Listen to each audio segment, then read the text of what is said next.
Es un dilema teológico, piénselo así.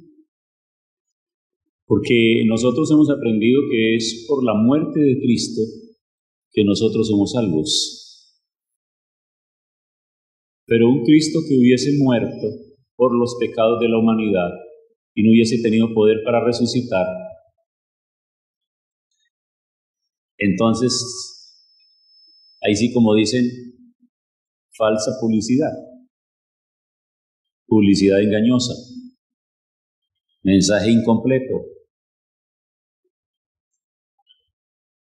Tenemos que ponerle sentido a las cosas, entenderlo y ser juicioso. El pueblo de Dios tiene que ser un pueblo juicioso, estudioso. Si hemos sido libres de las tradiciones religiosas, tenemos que ser juiciosos en conocer la palabra, investigarla, leerla, analizarla, profundizarla, para no quedarnos por ahí abandonados en el camino sin saber dar respuesta de nuestra fe. Porque el que está pegado de la tradición se defiende con tradiciones, pero si usted ya renunció a las tradiciones, pero usted no sabe defender la fe que cree y abraza ahora, entonces quedaría a la deriva, quedaría como una embarcación a la deriva, sin rumbo fijo.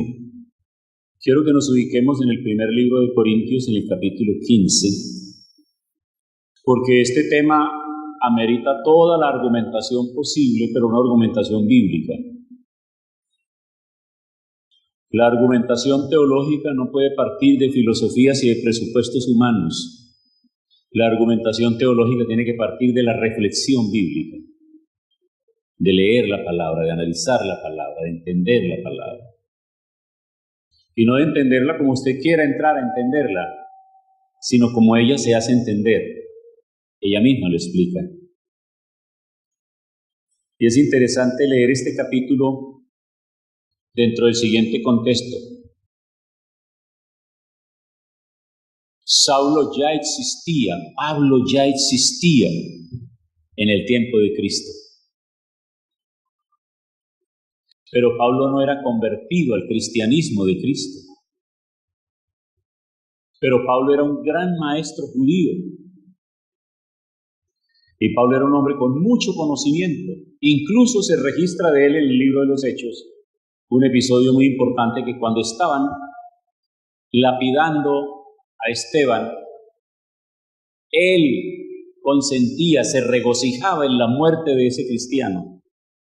Porque para ese momento, las enseñanzas de Jesús y el mensaje que estaban siguiendo los judíos era una locura. Pablo no lo aceptaba. Porque Pablo estaba apegado a la ley judía. Era un maestro judío. Y no tuvo cualquier maestro. Y cada uno de nosotros tenemos que reflejar la sabiduría y el conocimiento de nuestros maestros que nos han enseñado.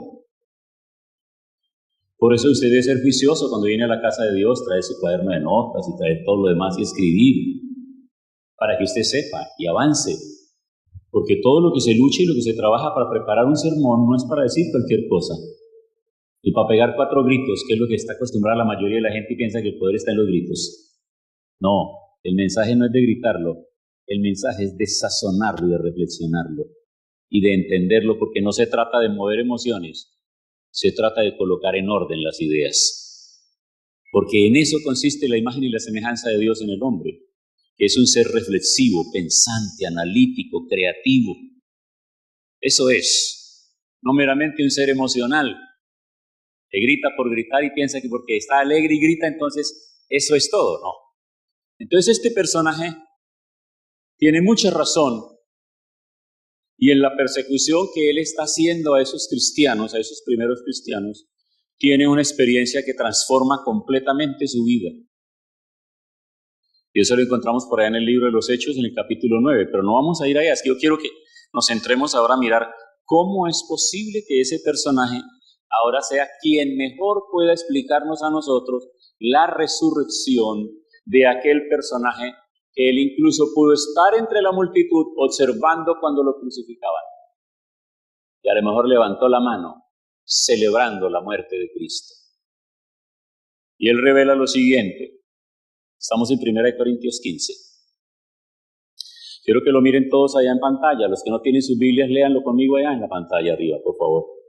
Lo vamos a leer todos detenidamente, prestándole atención a cada palabra, cada palabra. Cuando usted viene a la casa de Dios, usted no viene a un acto litúrgico ni religioso. Usted viene a conectarse con Dios y a entender la palabra. Lo que pasa es que dentro de las clasificaciones que los seres humanos han hecho de las profesiones y de las creencias, esta la clasifican en religión. Pero realmente no es una religión. En 1 Corintios, el capítulo 1, el capítulo 15, vamos a leer desde el versículo 1 en adelante. Además, os declaro, hermanos, el evangelio que os he predicado, el cual también recibisteis, en el cual también perseveráis, por el cual asimismo, si retenéis la palabra que os he predicado, sois salvos, si no creísteis en vano. Porque primeramente os he enseñado lo que asimismo recibí, que Cristo murió por nuestros pecados conforme a las Escrituras. ¿Cuántos saben eso? Y que fue sepultado y que resucitó al tercer día conforme a las Escrituras. ¿Cuántos lo saben? Y que apareció a Cefas y después a los 12. Después apareció a más de 500 hermanos a la vez, de los cuales muchos viven aún y otros ya duermen. Después apareció a Jacobo, después a todos los apóstoles. Y al último de todos, como a un abortivo, se me apareció a mí. ¿Y dónde aparece eso? En Hechos, el capítulo 9, el verso 3 al 6. Aparece eso.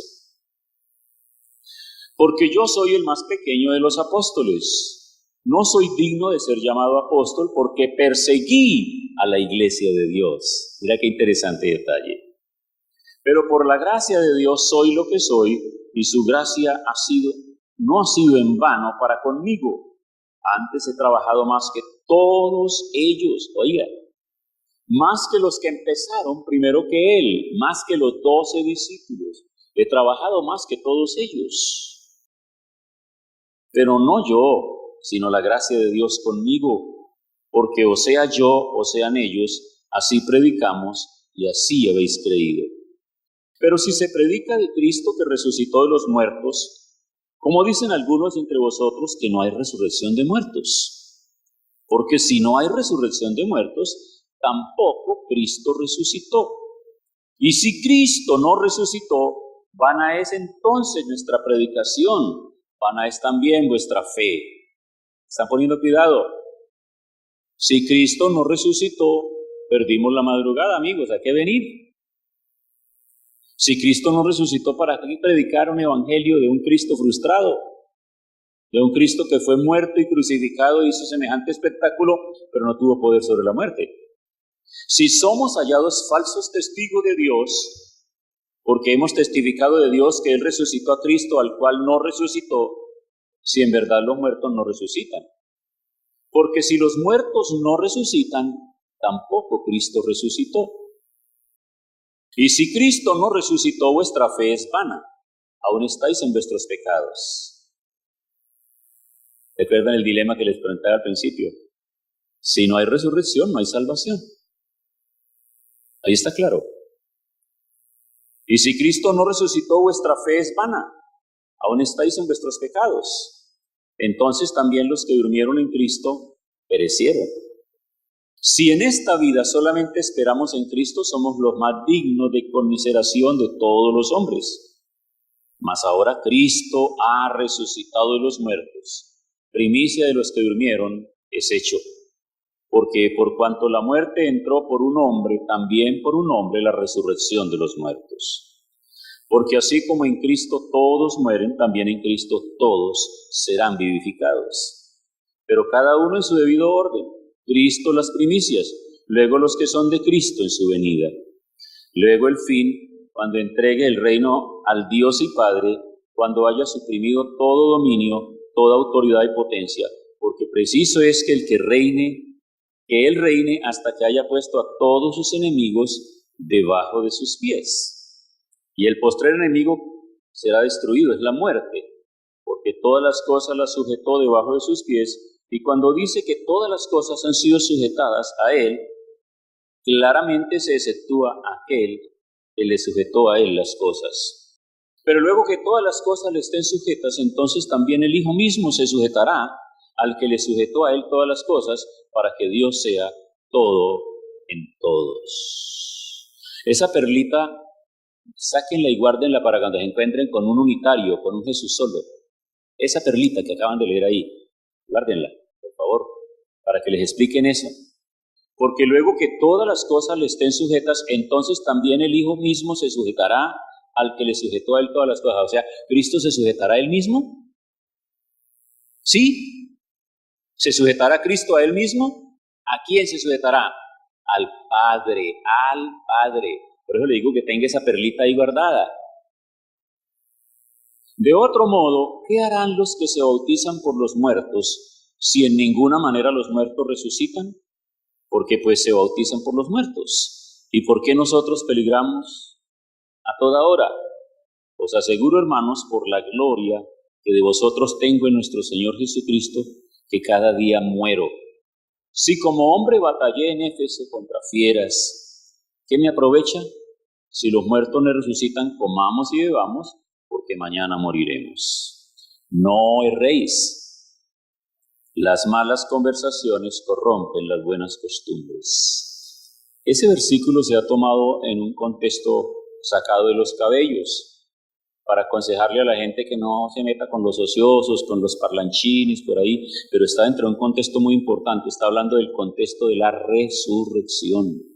Así que no pierda tiempo hablando con quienes no creen de la resurrección ni tienen interés en esto. Esas son las malas conversaciones, aquellas que debilitan tu fe. Ya que te levantaste hoy domingo, estos son 2 domingos muy importantes en la historia, en el año, en todos los años. El domingo anterior, ¿cuántos sacudieron el ramito por ahí? Sabe que su familia, muchos sacudieron el ramo, ¿cierto?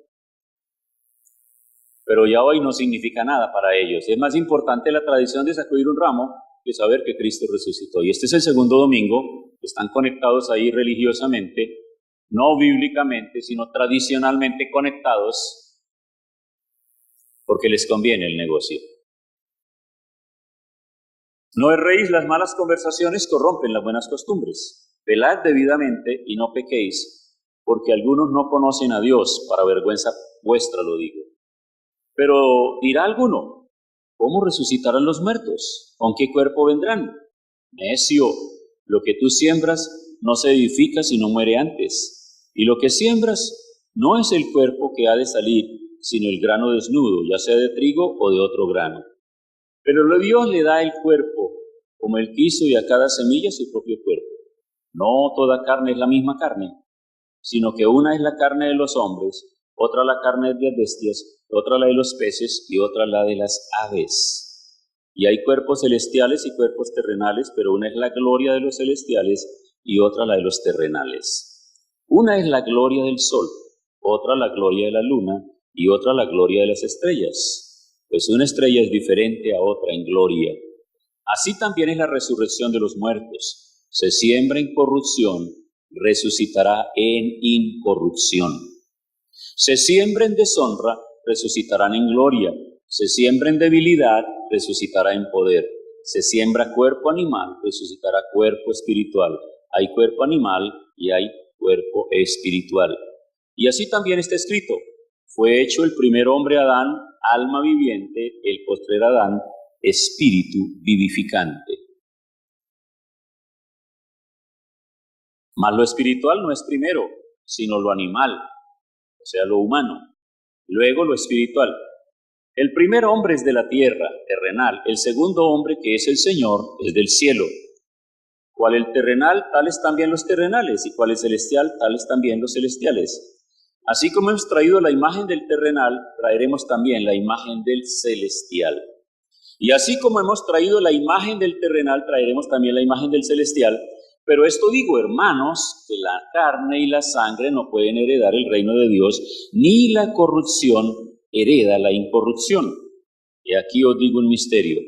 No todos dormiremos, pero todos seremos transformados. Eso lo explica después hablándole a los tesalonicenses. En un momento, en un abrir y cerrar de ojos a la final trompeta, porque se tocará la trompeta y los muertos serán resucitados incorruptibles y nosotros seremos transformados.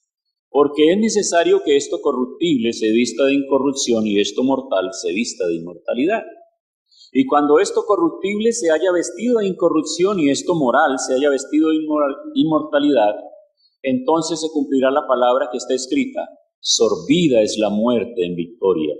¿Dónde está, oh muerte, tu aguijón? ¿Dónde, oh sepulcro, tu victoria? Ya que el aguijón de la muerte es el pecado y el poder del pecado la ley. Mas gracias sean dadas a Dios que nos da la victoria por medio de nuestro Señor Jesucristo. Así que, hermanos míos amados, estad firmes y constantes, creciendo en la obra del Señor siempre, sabiendo que vuestro trabajo en el Señor no es en vano. ¿Cuántos pueden decir un amén a Dios en este día? Amén a esta palabra. Jesucristo cambió el rumbo de la historia. Ese es el tema. Jesucristo cambió el rumbo de la historia. Y quiero que en este día hagamos un análisis de estos dos episodios. Del día que Jesús entra triunfante a Jerusalén, se pueden notar cuatro cosas importantes. Cuatro cosas importantes el día que Jesús entra cabalgando en un pollino a la ciudad de Jerusalén, sin haber nacido ahí, pero considerada como una ciudad muy importante porque ahí era la capital que funcionaba en el tiempo de Israel y era reconocida como la gran ciudad de Dios y la gran ciudad de David. Entonces, ahí está concentrada la mayoría de las personas. Ahí vienen año tras año para celebrar las fiestas. Ahí sucede la fiesta de Pentecostés, ahí nace la iglesia primitiva. Ahí empiezan a crecer y a multiplicarse y en ese primer sermón se convierten como 3,000 personas cuando Pedro habla de ese mensaje. Pero es interesante que veamos cuatro aspectos que podemos extraer de la Escritura. Y luego ya regresaremos para hablar sobre este tema de resurrección, de lo que hemos leído en el día de hoy. Pero en Lucas, el capítulo 19, yo quiero tomar estos dos episodios históricos y de alguna manera muy relevantes en la vida de la cristiandad a lo largo del mundo, a lo largo de la historia, para que nosotros lo podamos ver, porque es interesante que nosotros tengamos en cuenta esto.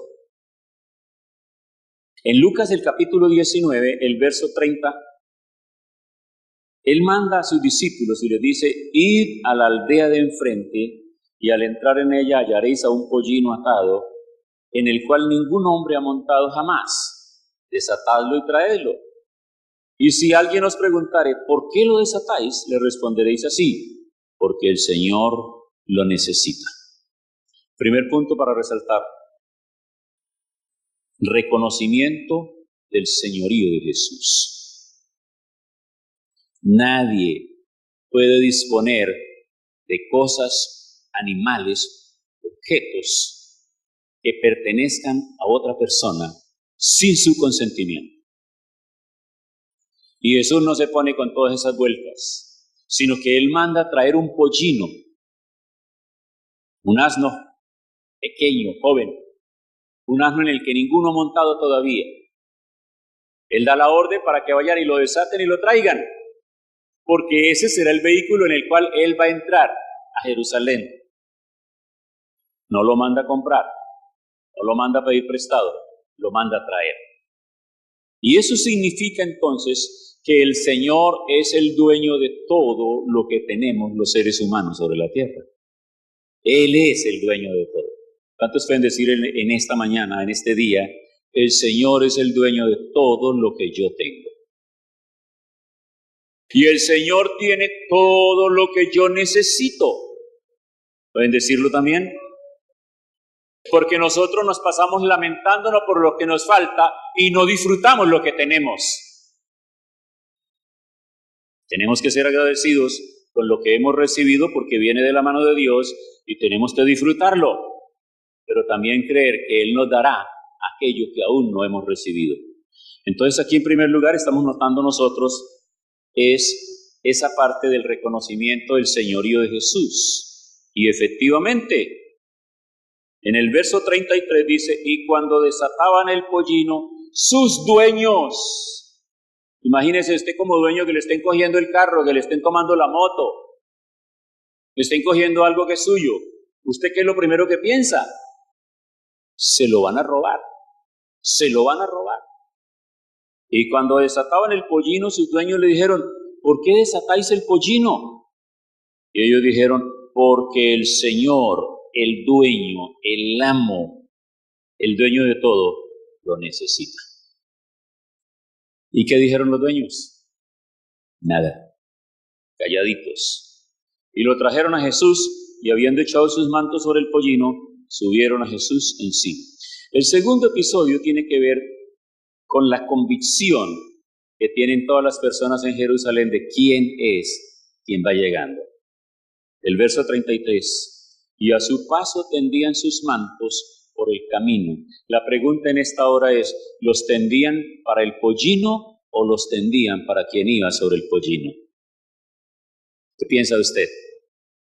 Que todos estaban celebrando esa estrenada y esa montada del burrito, que llegaran con ese burrito jovencito, nuevecito, un pollinito todavía que llegara, ay, tan hermoso, primera vez que viene a Jerusalén a pasear, pongámosle las mantas aquí a él, pongámosle ramitos y todo eso. No, eso era reconociendo quién era, la convicción de la persona que venía, porque ellos reconocían todo lo que había recibido de él, toda su fama, todo su reconocimiento, todo su poder está resumido en eso. Y el tercer aspecto es, en el verso 38, muestra, todas esas multitudes dicen, bendito el Rey que viene en el nombre del Señor, paz en el cielo y gloria en las alturas. ¿Quiénes lo reconocieron como Rey? Los mismos judíos que estaban en Jerusalén.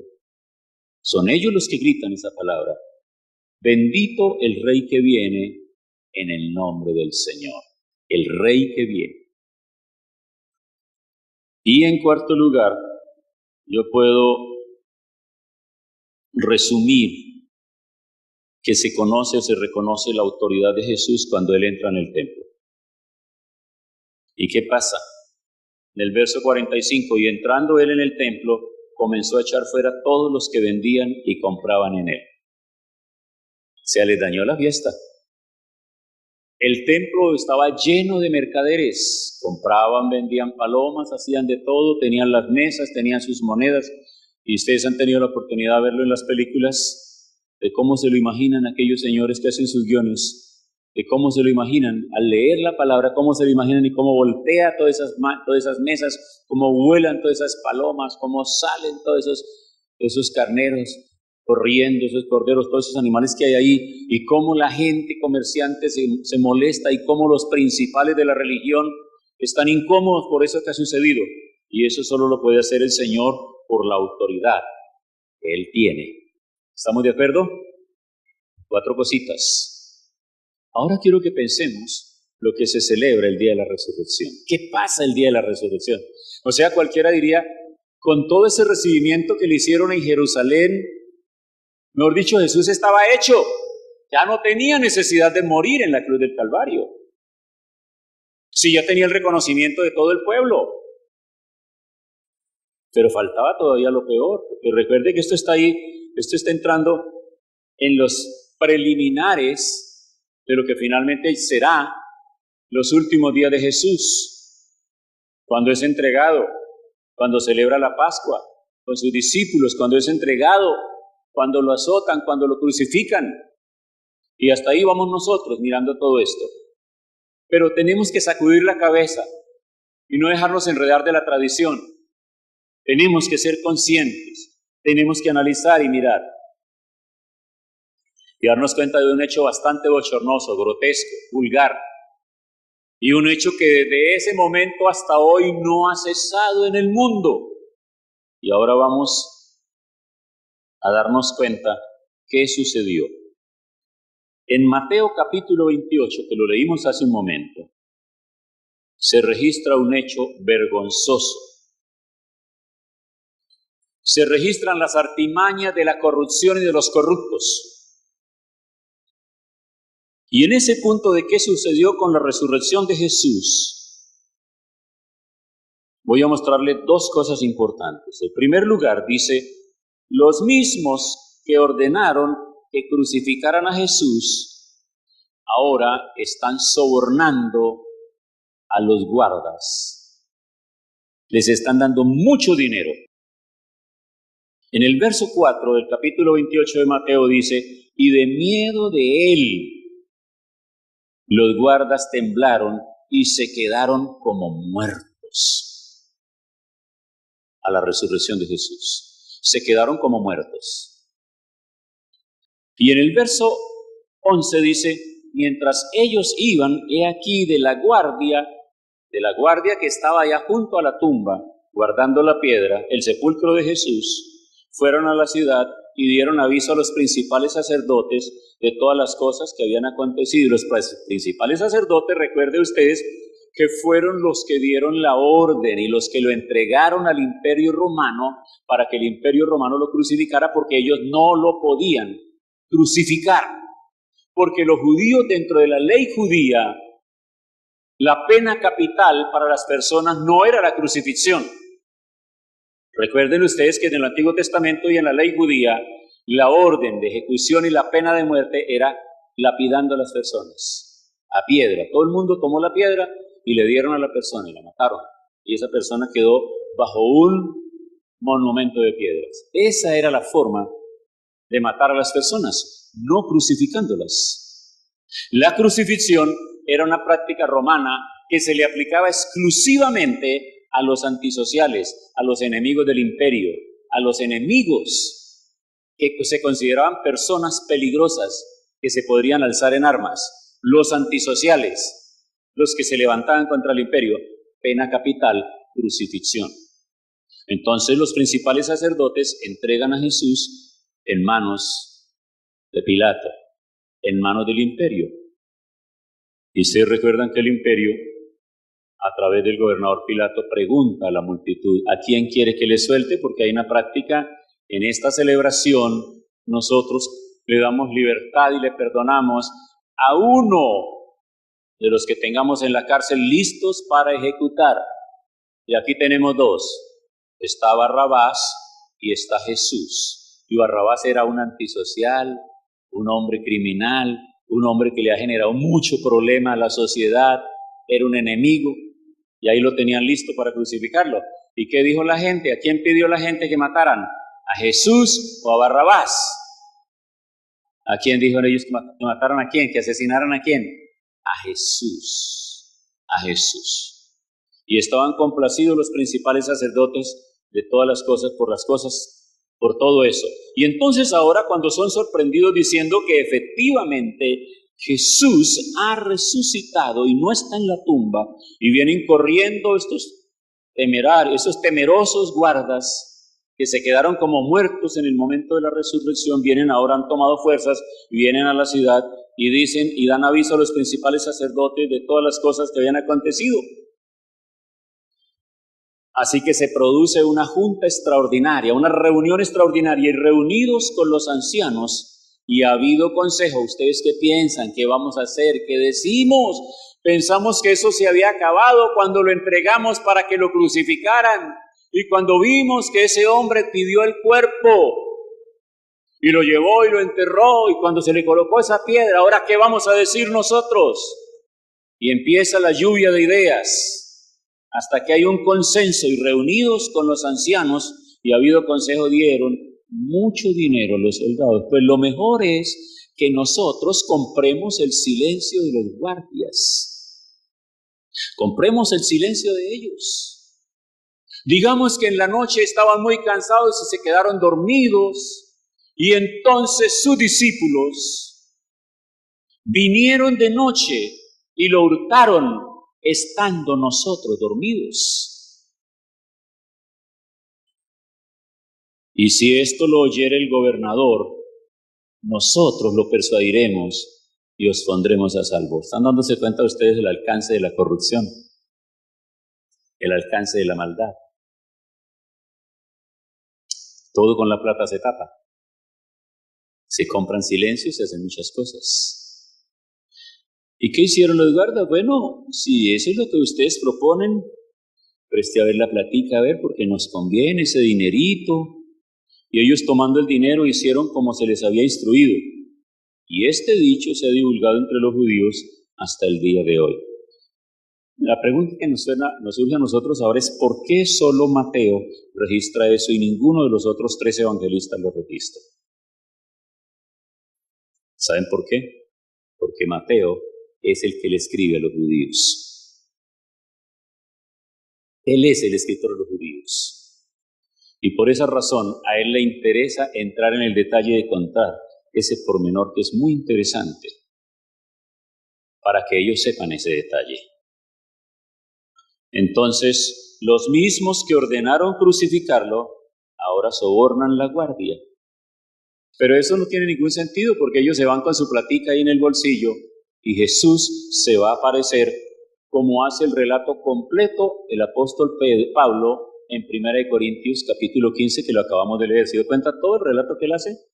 Se le presentó a unos primero, a unas mujeres, a unos discípulos, luego le presentó a todos los discípulos, luego a 500 personas, y luego, y empieza a hacer la explicación de lo que llaman las pruebas indubitables de que realmente Jesús ha resucitado.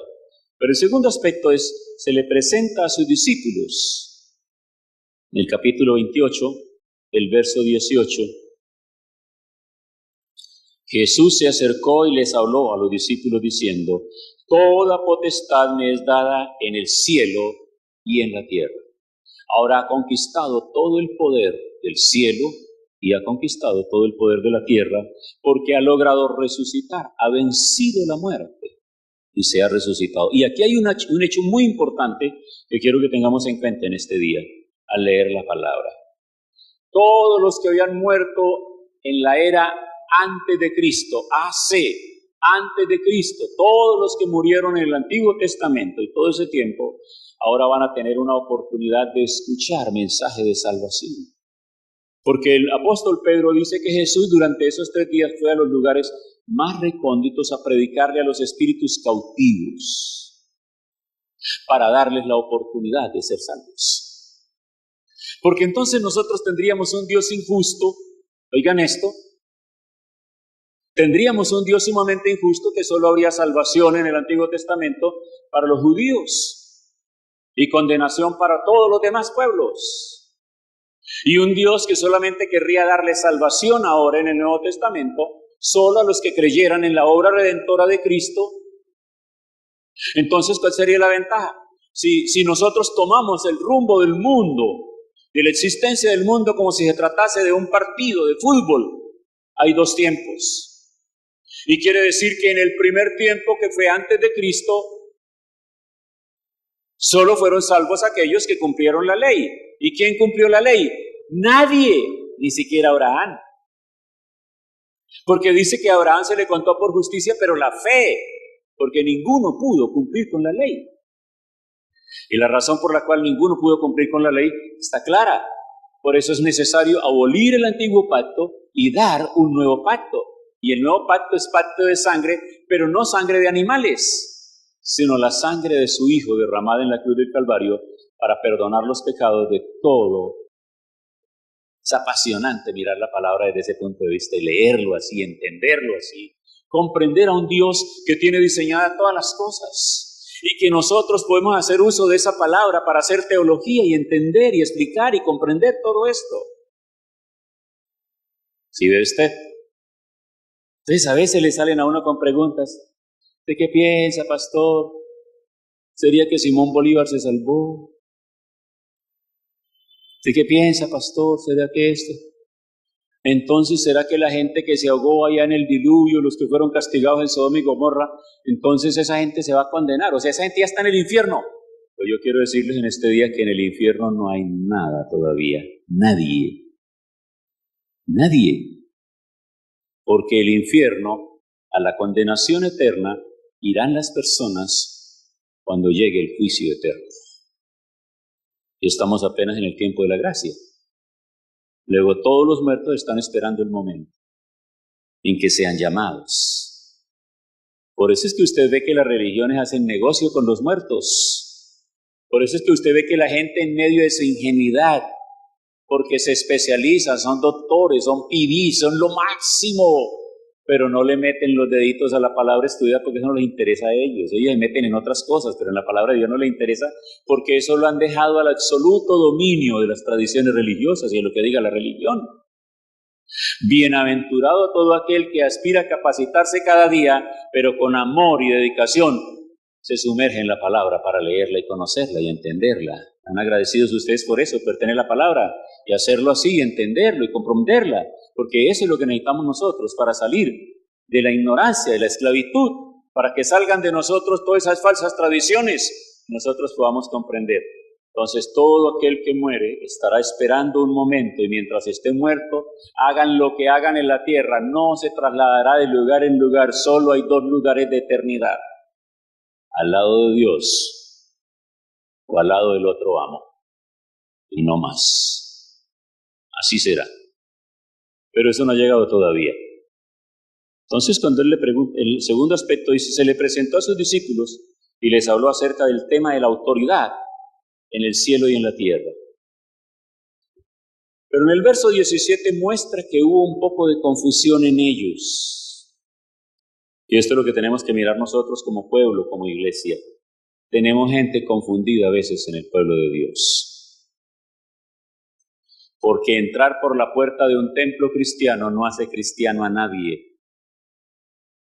Comprarse una Biblia y hacer una oración y decir que recibe a Cristo no transforma la vida de nadie.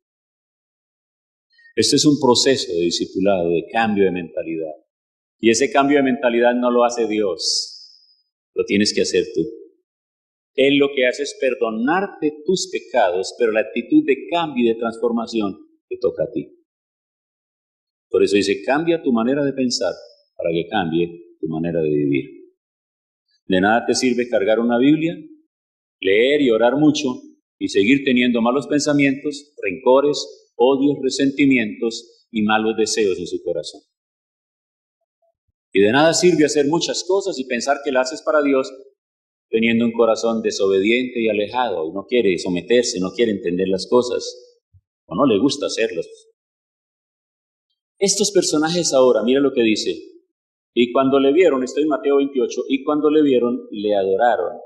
Pero algunos, ¿cuántos? Algunos, pero algunos dudaban.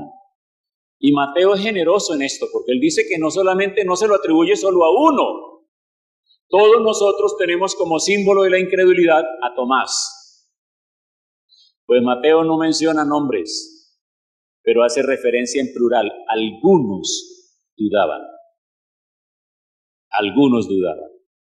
O sea que esos algunos, si llegaron a oír el informe de la guardia y lo que salió publicado ahí por los principales sacerdotes es, bueno, y entonces seguramente algunos de los más cercanos se robaron el cuerpo de Jesús, ¿verdad? Tiene que ser así porque resucitar, eso está muy raro. Incluso recuerden que las más devotas mujeres que andaban al lado de Jesús por ahí apoyando el ministerio, ellas habían preparado unas especies aromáticas y el primer día de la semana corrieron allá porque querían ir a ungir el cuerpo de Jesús allá en la tumba y se llevaron la sorpresa cuando no lo encontraron. Entonces hubo confusión entre los discípulos. Cuando Él se les presentó hubo confusión. Sin embargo, el verso 18, Jesús les habla de la autoridad y en el verso 19 les da la orden. Lo interesante de todo esto es que el Señor no se detiene a ver si creemos o no creemos. El Señor nos da la autoridad. El Señor nos da su orden. El Señor nos manda a hacerlo y dice, por tanto, id y haced discípulos a todas las naciones, bautizándolas en el nombre del Padre, del Hijo y del Espíritu Santo, y enseñándoles que guarden todas las cosas que os he mandado, y aquí yo estoy con vosotros todos los días. ¿Hasta cuándo? Hasta el fin del mundo. La predicación del Evangelio se inicia con fuerza en ese momento. Y arrancan porque ha sido dada la palabra. Y ya ustedes después de los evangelios, de las 4 biografías escritas por 4 evangelistas, arranca el libro de los Hechos, y ya todos nosotros conocemos que en el libro de los Hechos lo que se muestra es la obediencia porque ahora de discípulos pasan a apóstoles, y el apóstol no es un asunto de un tipo, de un personaje, pues, que está entre el cielo y la tierra por encima de los demás. La palabra apóstol en el original significa enviado, un enviado de Dios, un misionero de Dios a cumplir la misión de Dios, a llevar este mensaje. Y por eso de discípulos que son estudiantes se convierten ahora a misioneros que son enviados a llevar ese mensaje. Y ese mensaje arranca, y ahí es transformado el apóstol Pedro, y empieza la predicación. Y recuerden, en el libro de los Hechos se registra esa conversión numerosa, ese primer mensaje que él da. Yo estoy buscando algunas estadísticas, y para el año 2018, o sea, el año anterior, la tercera parte de la humanidad, dicen las estadísticas que hasta el año anterior la tercera parte de la humanidad profesa la religión cristiana, con unos 2.100 millones de fieles, y que es la religión más extendida del mundo. Pero escuchen este dato que es muy interesante. Se calcula que para el 2050, y al año entrante será el 2020, o sea, en 30 años, que son más o menos como 15 días de los años anteriores que hemos pasado, porque a la velocidad, ya la próxima semana estaremos nosotros en el 5º mes del año. O sea, los 30 años que faltan, que serían como 15 años de esos años anteriores, de realmente los años eran largos y se demoraban tanto. Se calcula que para el 2050, 6 de cada 10 personas en el mundo serán cristianas. ¿Sabe lo que es eso, esa proporción?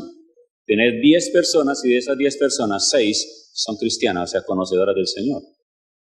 Entonces nos estamos aproximando a la última profecía de la palabra, que dice que este evangelio tiene que ser predicado en todo el mundo. Pero hay una competencia muy grande. En este momento la religión que más está creciendo y más adeptos, más seguidores tiene, es el Islam, o sea, los musulmanes. Porque todas las demás poblaciones del mundo, incluyendo la católica romana, que es la que ha dominado el mundo, entró en el tema de la planificación familiar. Y ya tú ves que hoy por hoy la gente, la mayoría de las parejas que se casan, ya hasta hace unos años, la mayoría de las parejas jóvenes se casaban y querían tener 2 hijos. De 2 han pasado a 1. Y ahora lo que quieren tener es un perro bien cuidadito, que ande con ellos en el carro, que duerma con ellos en la cama, mantenerlo vestido, bien alimentado, pero hijos no. Porque ellos quieren es hacer una sociedad. Y entonces compramos el carro, compramos el apartamento, seguimos estudiando, tú te especializas, yo me especializo, tú haces maestría, yo hago doctorado, y vamos así, de ahí vamos. O sea, y entonces se está perdiendo mucha gente, las religiones están perdiendo gente por falta de hijos. Los musulmanes, ellos no planifican, ellos siguen pensando la bienaventuranza de tener hijos. Y entonces en esa razón, mientras aquí hay una familia cristiana que solo tiene un hijo, porque no le alcanza lo que gana para tener más, porque el Dios al que él le cree, que le provee todo, no le va a dar para otros hijos, los demás siguen teniendo 10, 12 hijos. Y para ellos no es opcional como lo es para el cristianismo. Algunos de ustedes que están sentados hoy aquí dirían, ¿cuánto me gustaría que mi hijo estuviera oyendo este mensaje hoy? Pero su hijo dice, no, mí respéteme. Yo no entro en ese cuento. ¿Tú crees que los musulmanes dicen lo mismo? Es obligatorio ser musulmán. Toda la familia lo es. Desde quien dirige el Estado, quien preside el gobierno, lo es. Porque religión y Estado es una sola cosa. Esa es la razón por la que están creciendo tanto en el mundo.